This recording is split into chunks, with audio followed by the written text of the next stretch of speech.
सोनिका आनंद video channel पे YouTube channel पर आपका बच्चों फिर से स्वागत है।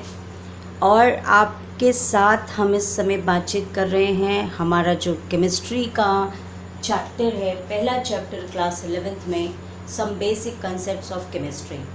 इस पर जब चैप्टर वाइज हम आगे बढ़ते हैं तो पहला पार्ट मैंने आपको बना दिया है, उसका डिस्क्रिप्शन बॉक्स, अगर आपने सीधे ये वीडियो खोला है मैं इसके डिस्क्रिप्शन बॉक्स में उसका लिंक दे दूंगी, आप वहाँ से फर्स्ट पार्ट देख सकते हैं। और उसी चैप्टर का ये सेकंड पार्ट है।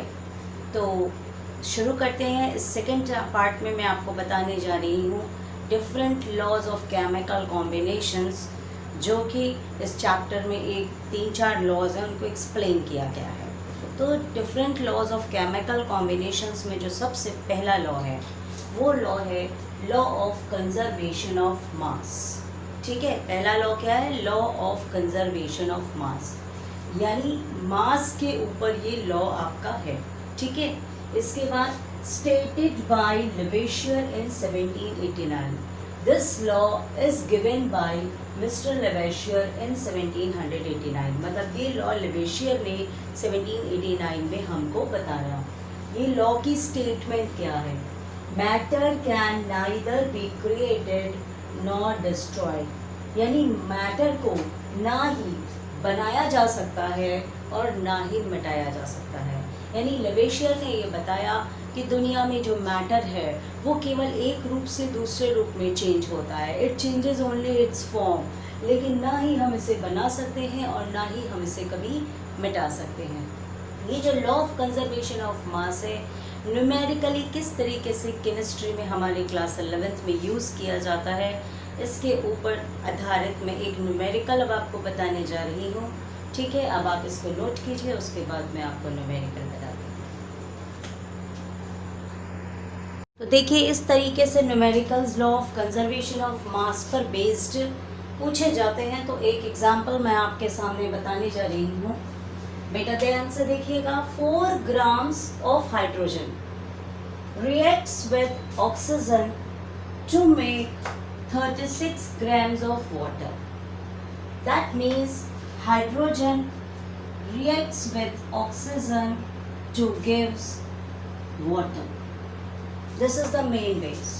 Okay, find how much oxygen is used using conservation of mass. कितनी ऑक्सीजन यूज हो रही है?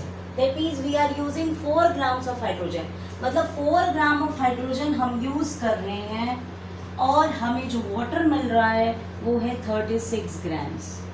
और हमसे पूछा गया है कि इस रिएक्शन में कितनी ऑक्सीजन यूज हो रही है कि हमको इतना वाटर मिल रहा है। तो लॉ ऑफ कंजर्वेशन ऑफ मास ये कहता है sorry, matter is neither created not destroyed. ना हम उसको बना सकते हैं ना हम उसको मिटा सकते हैं। यानी ये मेरा रिएक्टेंट साइड है और ये मेरा प्रोडक्ट साइड है। That means according to law of mass of conservation of mass, mass of the reactants must be equal to mass of the product. So let it be x. So our equations become 4 plus x is equal to 36 and ultimately it becomes 32 grams. So 32 grams of oxygen is needed to formation of the 36 grams of water. तो इस तरीके से conservation of मास के numericals होते हैं जिन्हें हम ऐसे आसानी से सॉल्व कर सकते हैं। ठीक है, नोट कर लीजिए।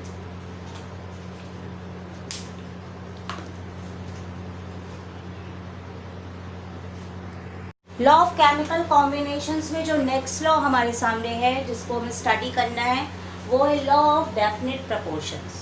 ठीक है, जैसे लॉ के नाम से देखिए यहाँ लिखा हुआ है डेफिनेट प्रपोर्शन, यानी उनमें हमेशा एक फिक्स्ड रेशियो होता है। Okay, now this law is given by mister Joseph Proust. ये लॉ जोसेफ प्राउस्ट ने 1799 में बताया है। इस लॉ का जो डेफिनेशन है, जो स्टेटमेंट है वो है a compound always contain exactly the same proportion of elements by weight. Law को समझिए। This law is given for the compounds. इन्होंने कहा कि कोई भी कंपाउंड में जो एलिमेंट्स होते हैं they have same proportion by weight. मतलब इसको आप समझिए, जैसे मान लीजिए आपका कोई कंपाउंड है वाटर, ठीक, इसमें आपके दो एलिमेंट्स हैं, हाइड्रोजन और ऑक्सीजन, ठीक। तो उनका जो हमेशा हाइड्रोजन और ऑक्सीजन का रेशियो होगा वाटर में, ये हमेशा सेम होगा। वो क्या रेशियो है? 2:1 का। जैसे आपको वाटर, कोई भी वाटर आप ले लीजिए, चाहे वो डिस्टिल वाटर लीजिए, चाहे वो मिनरल वाटर लीजिए, चाहे आप किसी भी शहर का पानी ले लीजिए, ठीक है, समुद्र का ले लीजिए, नल का ले लीजिए, हमेशा उसके अंदर जो एलिमेंट्स हैं हाइड्रोजन और ऑक्सीजन, उनका रेशियो हमेशा सेम आपको मिलेगा, that is 2:1। That means the elements in a compound combined always in a definite ratio by weight, okay, by weight, they combine in a definite ratio by weight।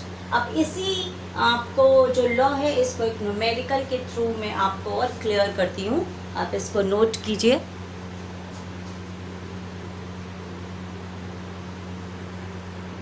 अब आइए, ये जो हमारा law है, law of definite proportion, इसका numerical application हम देखेंगे बेटा।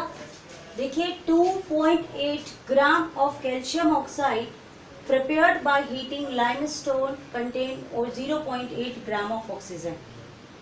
मतलब ये जो न्यूमेरिकल है, इसको पढ़ने की बजाय मैं आपको समझा दूं कि यहाँ पर ये लिखा हुआ है कि लाइमस्टोन से जब हम हीट करते हैं, यानी लाइमस्टोन को हीट किया जा रहा है,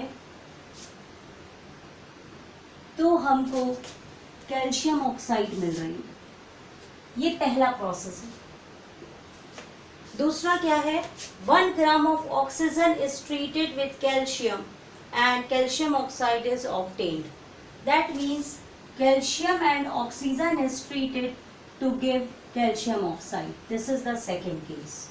मतलब दो तरीके हैं, दो तरीकों से हमको कैल्शियम ऑक्साइड मिल रही है, ठीक है। तो इस केस में जब हमको दोनों तरीके से कैल्शियम ऑक्साइड मिल रही है, तो हमको ये शो करना है कि ये जो कंपाउंड कैल्शियम ऑक्साइड है, इसके अंदर जो एलिमेंट्स हैं, इनका जो प्रोपोर्शन है वो बाय वेट फिक्स्ड है। यही हमारा लॉ ऑफ डेफिनेट प्रोपोर्शन बताता है। तो देखिए, फर्स्ट एक्सपेरिमेंट में आपका क्या लिखा हुआ है? 2.8 grams of calcium oxide is prepared. कितनी कैल्शियम ऑक्साइड बन रही है? 2.8 ग्राम by heating limestone containing 0.8 gram of oxygen. लेकिन लाइमस्टोन कितनी गर्म की जा रही है ये नहीं दिया गया, लेकिन इस कैल्शियम ऑक्साइड में जो ऑक्सीजन है, कैल्शियम ऑक्साइड में जो ऑक्सीजन है वो है हमारी 0.8 ग्राम फर्स्ट केस में, ठीक है। तो कैल्शियम ऑक्साइड आपकी 0.8 ग्राम है और आपको कैल्शियम मिल रही है 2.8 ग्राम। तो इसके अंदर परसेंटेज ऑफ कैल्शियम आपका कितना हो जाएगा? 2.8 में से आप 0.8 माइनस करिए, यानी 2 ग्राम्स इसके अंदर कैल्शियम है। यानी कैल्शियम ऑक्साइड में फर्स्ट केस में जो दो एलिमेंट्स हैं, कैल्शियम और ऑक्सीजन, उसमें ऑक्सीजन जो है वो 0.8 ग्राम है और जो कैल्शियम है वो 2 ग्राम्स है फर्स्ट केस में। अब सेकेंड केस में वो कह रहा है कि कैल्शियम, मतलब इसमें किसी चीज को हम गर्म कर रहे हैं और फिर वो कंपाउंड मिल रहा है। इसमें क्या है कि एलिमेंट्स को अलग अलग लेके कंबाइन किया गया, रिएक्ट कराया गया और हमको कैल्शियम ऑक्साइड मिल रहा है। तो यहाँ पर कैल्शियम और ऑक्सीजन रिएक्ट कर रहे हैं सेकेंड केस में और कैल्शियम ऑक्साइड को फॉर्म कर रहे हैं। लाइमस्टोन का फॉर्मूला होता है बेटा CaCO3, okay. When it is heated it gives calcium oxide. 1 gram of oxygen is treated with calcium. यहाँ पर इन्होंने दिया कि ऑक्सीजन इन्होंने 1 ग्राम ले रखी है and it gives 3.5 gram of calcium oxide, और हमें मिलती है कैल्शियम ऑक्साइड 3.5 ग्राम। तो इस सेकेंड केस में कैल्शियम ऑक्साइड में ऑक्सीजन जो है वो 1 ग्राम है और कैल्शियम फिर कितनी हो जाएगी? लॉ ऑफ कंजर्वेशन ऑफ मास के हिसाब से 3.5 माइनस 1 यानी 2.5 ग्राम, ठीक है। तो दोनों केसेस से हमने अलग अलग निकाल लिया कि कैल्शियम ऑक्साइड का जो फॉर्मूला है, इसके अंदर जो एलिमेंट्स हैं ऑक्सीजन और कैल्शियम, उनका कितना कितना वेट है। तो ये आपका फर्स्ट केस है और ये आपका सेकेंड केस है। अब हमको लॉ ऑफ डेफिनेट प्रोपोर्शन में ये देखना है कि उसके अंदर जो एलिमेंट्स हैं वो हमेशा एक फिक्स्ड रेशियो में प्रेजेंट होंगे, चाहे वो एलिमेंट हमको किसी भी तरीके से मिला हो। ठीक है, तो इसके लिए हम रेशियोज निकालेंगे, ratio of the elements present in the compound. For the first case अगर आप रेशियो निकालेंगे कैल्शियम और ऑक्सीजन का, तो आपका हो जाएगा 2 ग्राम ओवर 0.8। अब आप इसको डिवाइड करेंगे तो देखिए आपका हो जाएगा 2.5 ग्राम। क्लियर, आप डिवाइड कर लीजिए। इसके बाद सेकेंड केस के लिए आप अगर निकालते हैं कैल्शियम और ऑक्सीजन का रेशियो, तो कैल्शियम आपका 2.5 और ये ऑक्सीजन 1, दैट मीन्स आपका 2.5 ये ग्राम में ये रेशियो है। तो देखिए दोनों केसेस में जो रेशियो आ रहा है एलिमेंट्स का, एलिमेंट्स यहाँ कौन से प्रेजेंट है, कैल्शियम और ऑक्सीजन, किस कंपाउंड में, कैल्शियम ऑक्साइड में, तो उनका जो रेशियो आ रहा है कंपाउंड के अंदर वो दोनों केसेस में सेम है। यानी दोनों केसेस, चाहे हमें कैल्शियम ऑक्साइड हमें लाइमस्टोन को हीट करने पे मिल रहा है या कैल्शियम और ऑक्सीजन को आपस में रिएक्ट करा के मिल रहा है, उसके अंदर जो एलिमेंट्स प्रेजेंट है कैल्शियम और ऑक्सीजन, अगर उनका हम प्रपोर्शन निकालते हैं by weight, they have the same fixed ratio. तो यही हमारा है लॉ ऑफ डेफिनेट प्रपोर्शन।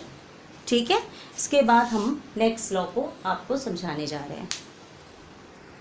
इसके बाद हमारा जो नेक्स्ट लॉ आ रहा है वो है law of multiple proportions, law of chemical combinations में, यानी कंफ्यूज मत होइएगा, वो लॉ ऑफ डेफिनेट प्रपोर्शन था। उसमें कंपाउंड के अंदर जो एलिमेंट है उनका रेशियो फिक्स्ड होता है। ठीक, यहाँ पर मल्टीपल प्रपोर्शन है, ये डेफिनेट प्रपोर्शन का लॉ नहीं, law of multiple proportion. This law is given by Mister Dalton in 1803। मतलब डाल्टन ने 1803 में इस लॉ के बारे में हमें बताया था।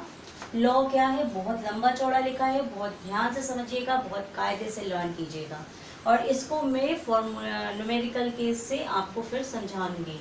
ठीक है, लॉ को आप ध्यान से देखिए। इफ टू एलिमेंट्स कंबाइन, दो एलिमेंट्स कंबाइन हो रहे हैं, मिल रहे हैं, to form more than one compound, एक से ज़्यादा कंपाउंड्स बना रहे हैं।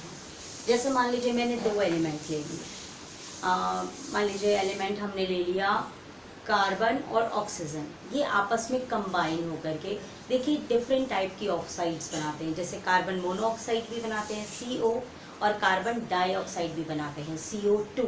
तो मतलब ये दो कंपाउंड्स मिलकर के एक से ज़्यादा तरीके के कंपाउंड्स बना रहे हैं। फिर से पढ़िए, टू एलिमेंट्स कंबाइन, दो एलिमेंट्स जुड़ रहे हैं to form more than one compound, एक से ज़्यादा कंपाउंड बना रहे हैं अलग अलग तरह के। masses of one element that combine with fixed mass of other element, इसमें एक एलिमेंट का मास हम फिक्स्ड कर देते हैं। जैसे कार्बन मोनोऑक्साइड आपका फॉर्मूला है और कार्बन डाइऑक्साइड आपका फॉर्मूला है। ठीक है, इसमें मैंने कार्बन का जो मास है उसको फिक्स कर दिया, ये 1 है। ठीक है, और ऑक्सीजन का जो मास है ये वेरी कर रहा है। ठीक, और ये दो कंपाउंड्स मिलकर के, दो एलिमेंट्स मिलकर डिफरेंट टाइप ऑफ कंपाउंड्स बना रहे हैं। एंड फिर क्या लिखा हुआ है, the masses of one element that combine with fixed mass of other element are in ratio of small whole numbers. और ये जो दूसरा एलिमेंट है जिसका मास डिफर कर रहा है, ये भी आपस में एक होल नंबर के प्रोपोर्शंस में होंगे। देखिए इसमें रेशियो 1:2 का हो गया ऑक्सीजन वाले में। ठीक है, और कार्बन का जो है वो हमने फिक्स्ड मास कर दिया। तो मतलब अगर दो एलिमेंट्स आपस में कंबाइन होते हैं, तो अगर एक का मास हम फिक्स कर देते हैं और दूसरे एलिमेंट्स का मास वेरी करता है, तो वो जो दूसरे एलिमेंट्स के मास वेरी करते हैं तो वो आपस में एक मल्टीपल प्रोपोर्शंस बनाते हैं। They are in ratio of small whole numbers. तो ये जो लॉ है ये लॉ ऑफ मल्टीपल प्रोपोर्शन है। तो मेरे ख्याल से आपको समझ में आया होगा। इसको मैं एक और न्यूमेरिकल से आपके साथ क्लियर करने की कोशिश करती हूँ, आप इसको नोट कीजिएगा। अब लॉ ऑफ मल्टीपल प्रोपोर्शंस को समझाने के लिए मैं एक जो दूसरा एग्जाम्पल ले रही हूँ कि हमारे पास दो कंपाउंड्स होते हैं, वाटर और हाइड्रोजन पेरोक्साइड। इसको बोलते हैं वाटर और इसको बोलते हैं हाइड्रोजन पेरोक्साइड। अब आप यहाँ पर ये देखिए कि इस कंपाउंड में हाइड्रोजन के 2 एटम्स और ऑक्सीजन का 1 atom. That means the hydrogen is approximately 2 gram and oxygen is 16 gram. Clear? In this case, hydrogen आपका 2 gram और ऑक्सीजन आपका 16 to the 32 gram. यानी दोनों केसेस में हाइड्रोजन का मास हमने फिक्स कर दिया और यहाँ पे दो एलिमेंट्स हैं जो कंबाइन हो रहे हैं और डिफरेंट टाइप के कंपाउंड्स बना रहे हैं. इस केस में ये वाटर बना दे रहा है और इस केस में ये हाइड्रोजन पेरोक्साइड बना दे रहा है. तो यहाँ पर जो एलिमेंट आपका वेरी कर रहा है वो है ऑक्सीजन. ठीक, अब इनके जो आपके मास हैं ये देखिए आपस में एक मल्टीपल रेशियोज बनाते हैं. 16:32, that means 1:2. So this is the multiple proportion कि अगर कोई दो एलिमेंट्स मिलकर के डिफरेंट टाइप के कंपाउंड्स बनाते हैं और उसमें से हम एक एलिमेंट को फिक्स कर देते हैं उसके मास को, तो जो दूसरे एलिमेंट के मास होते हैं वो आपस में मल्टीपल रेशियोज को फॉर्म करते हैं. And this law is law of multiple proportions. ठीक है, इसके बाद हमारा जो नेक्स्ट लॉ आता है वो है गे-लुसिक्स लॉ. जो नेक्स्ट लॉ केमिकल कॉम्बिनेशंस में हमारे सामने है वो है गे-लुसिक्स लॉ. तो as it is obvious, Gay Lussac law is given by the scientist Gay Lussac in 1808. According to this law, इस लॉ में इन्होंने बताया व्हेन गैसेस कंबाइन और प्रोड्यूस्ड, जब भी गैसेस आपस में मिलती हैं या बनती हैं किसी भी रिएक्शन में, then at the same temperature and pressure, temperature और pressure same रहना चाहिए, they have simple ratios by their volumes. They always combine in simple ratios according to their volumes. Okay? जब भी दो gases आपस में combine होकर के कुछ produce करती हैं या कहीं पर gases produce होती हैं, then they are always in a simple ratio by volume. For example, it is a very simple case. So I am giving you here. For example, the two gases, hydrogen and oxygen, combines to give water. So hydrogen gas, for example, 100 ml of oxygen gas combined with 50 ml of oxygen gas in order to give 100 ml of water. Clear? So when these two gases combine with each other, they are always in the simple ratios. That means if we take out the ratio of 100 and 50, this one, okay, it gives you 150 ml of water. So the ratio in between them is always 2:1. That means गे-लुसिक law ये बताते हैं कि जब भी दो gases बनती हैं या मान लीजिए आपस में कंबाइन होती हैं, तो उस केस में उन गैसेस का जो रेशियो होता है दे bear a simple ratio by volume. Okay, after that we have a last but law in our course is the Avogadro law. Clear? Now we are going to explain you Avogadro law. के बाद हमारा जो law आ रहा है वो है Avogadro law. This law is stated by Mr. Amedeo Avogadro in 1811. Amedeo Avogadro ने 1811 में इस लॉ को बताया था. लॉ के अकॉर्डिंग स्टेटमेंट क्या है? equal volume of all gases contain equal number of molecules. Okay? जो भी गैसेस हैं अगर उनके वॉल्यूम इक्वल हैं तो उनमें equal number of molecules present होंगे. Beside that at the same temperature and pressure. तो मैथमेटिकली इस एवोगैड्रो लॉ को हम लिख सकते हैं V1/N1 is equal to V2/N2. यहाँ पर जो V1 है वो आपका वॉल्यूम ऑफ द गैस है and N is the number of molecules present in the gas. If there is again just remember only this is the base, equal volume of gases contain equal number of molecules. Clear? और अब इस law को मैं mathematically numerically कैसे solve करते हैं वो अब आपको बताने जा रही हूँ. एवोगैड्रो लॉ को समझने के लिए एक न्यूमेरिकल ले रही हूँ बेटा, आप इसको देखिए कि किस तरीके से ये इसका एप्लीकेशन होता है. If 5 liters of a gas have 2 moles, मान लीजिए हमारे पास एक गैस है उसका जो वॉल्यूम है वो 5 liters है and it have 2 moles. Okay, number of molecules present there are 2 mole. If the amount of gas is now increased to 4 mole, that means the number of moles in the gas are increased from 2 to 4. What is the new volume of the gas? तो gas का नया volume क्या होगा? तो हमारा जो Avogadro law है, that equal volumes of gases contain equal number of molecules or equal number of moles. That is V1 over N1 is equal to V2 over N2. So volume 1 is 5 liters and number of moles is 2, and volume 2 we have to find and number of moles is 4. So after cross multiplying, we have V2 is equal to 5 into 4 by 2. That means we have 10 liters.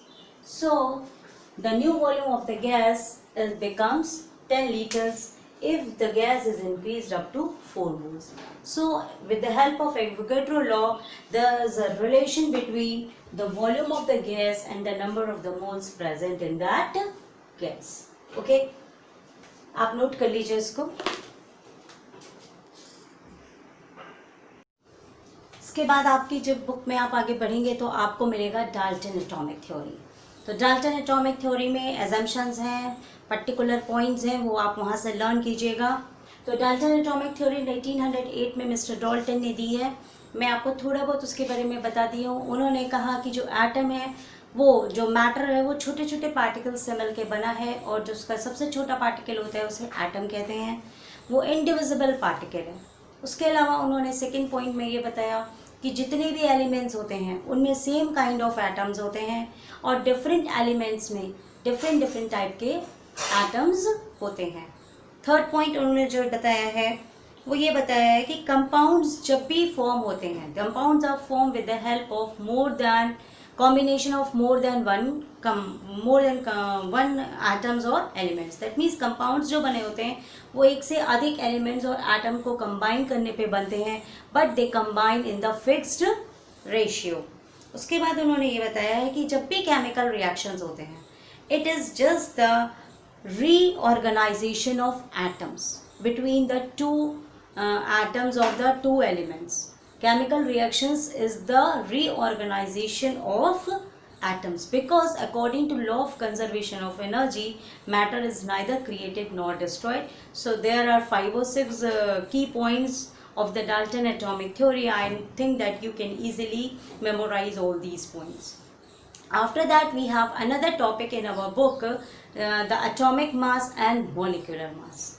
Now what is the atomic mass? So we have to learn the definition of atomic mass, and the main definition of the atomic mass is the mass equal to 1/12 of mass of one carbon 12 atom. So this is the main definition of the atomic mass which you have to memorize, that atomic mass is the mass which is equal to 1/12 of the mass of the one carbon 12 atom. You must mention carbon 12 atom because carbon has two types of isotope, carbon 12 and carbon 14. Now I am also using a word isotope. I am going to explain you what is isotope. इस तरीके से elements भी हमारे universe में पाए जाते हैं कि that they have same atomic number but different atomic masses. अब ये एटॉमिक नंबर और एटॉमिक मास क्या होते हैं मुझे पता है कि आपको पता है. एक मेमोराइजेशन आपको करा देते हैं. आपने छोटी क्लास में पढ़ा हुआ है कि आपका जैसे मान लीजिए ये कोई एक एटम है, इसमें ये आपका न्यूक्लियस होता है. यहाँ आपको पता है कि इलेक्ट्रॉन्स चक्कर लगा रहे हैं और इसके अंदर प्रोटॉन और न्यूट्रॉन है. तो ये जो नंबर ऑफ इलेक्ट्रॉन्स होता है या नंबर ऑफ प्रोटॉन्स होता है, that means number of electrons is equal to number of protons. This is the atomic number. This is the atomic number. And the sum of proton and neutron which is present in the nucleus is the atomic mass. So the elements have same atomic number but different atomic mass, इनको हम isotope कहते हैं। Clear? जैसे आपका carbon 12, carbon 14, hydrogen के 3 isotopes होते हैं, protium, deuterium, tritium, इसी तरीके से ये आइसोटोप्स होते हैं। एटॉमिक मास के बाद आपको जो नेक्स्ट टॉपिक पढ़ना है वो है मॉलिक्यूलर मास। और मॉलिक्यूलर मास आपको निकालने को भी पूछा जाता है, और कहीं कहीं पर लिखा होता है मॉलिक्यूलर मास और कहीं पर लिखा होता है मोलर मास। तो ये दोनों बातें मैं अब आपके साथ डिस्कस करने जा रही हूँ। आप इसको उतार लीजिए, फिर मैं आपको बताती हूँ। अब एटॉमिक मास के बाद है मॉलिक्यूलर मास और मोलर मास। ठीक है? Molecular mass is the sum of atomic masses of elements present in a molecule, कि कोई मॉलिक्यूल में जो आपके एलिमेंट्स प्रेजेंट हैं उनके एटॉमिक मासेस का जो सम होता है वो मॉलिक्यूलर मास होता है। और मोलर मास क्या होता है? Mass of 1 mole of a substance in gram. ठीक, ये डेफिनेशन है आपकी। लेकिन इसको हम सॉल्व कैसे करते हैं? कि for example we have a compound H2O और हमको इसका मॉलिक्यूलर मास निकालना है।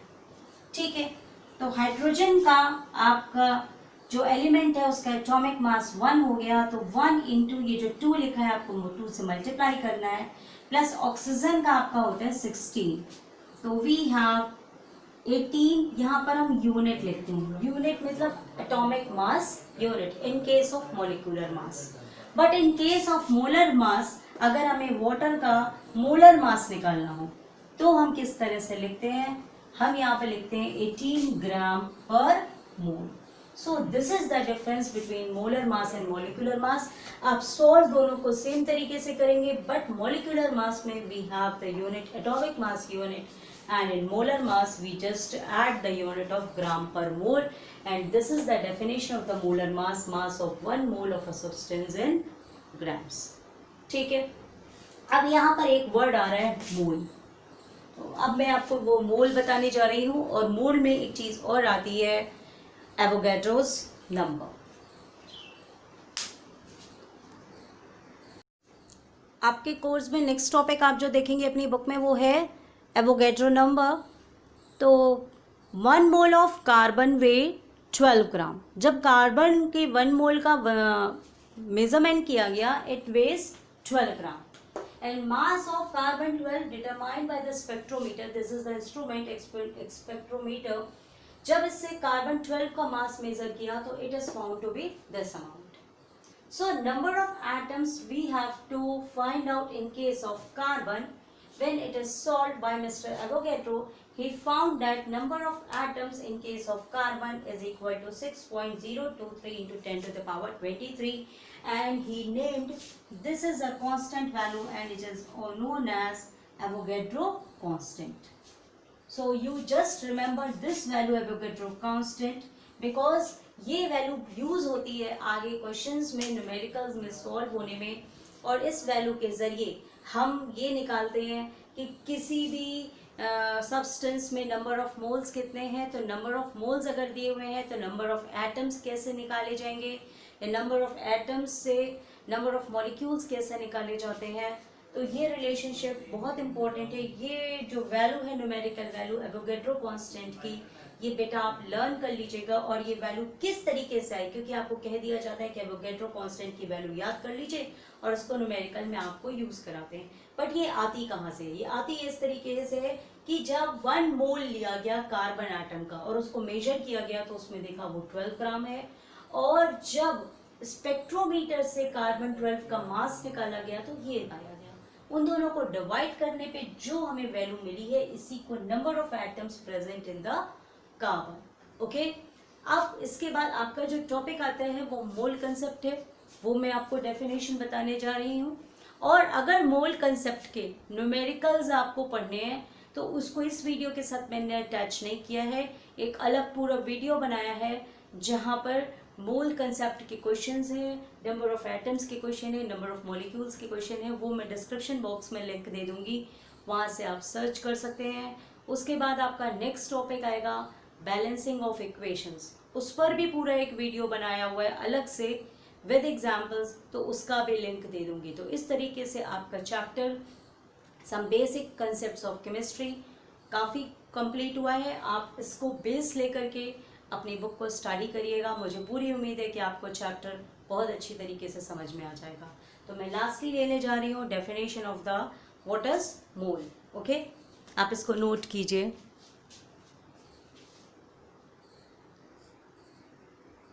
तो मोल की क्या डेफिनेशन है, मेन डेफिनेशन आप जो लर्न कर सकते हैं वो ये है कि amount of a substance that contains as many particles as there are atoms in exactly 12 gram of 12 carbon isotope.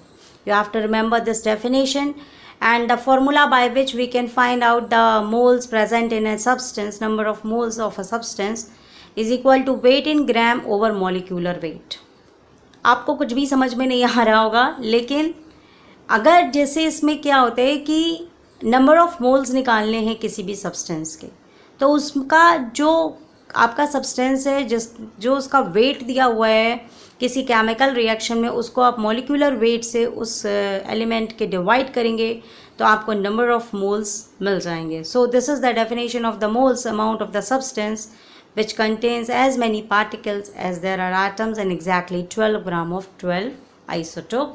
और न्यूमेरिकल्स मैं यहाँ पर इंक्लूड नहीं करूँगी क्योंकि काफ़ी वास्ट एरिया है मोल्स के न्यूमेरिकल निकालने के लिए। तो please just go that video, I will give you the link in the description box. And one more thing I also want to share with you in this video, and the lastly that there's a relationship. If you have to find the mole, you just divide weight in gram over molecular weight,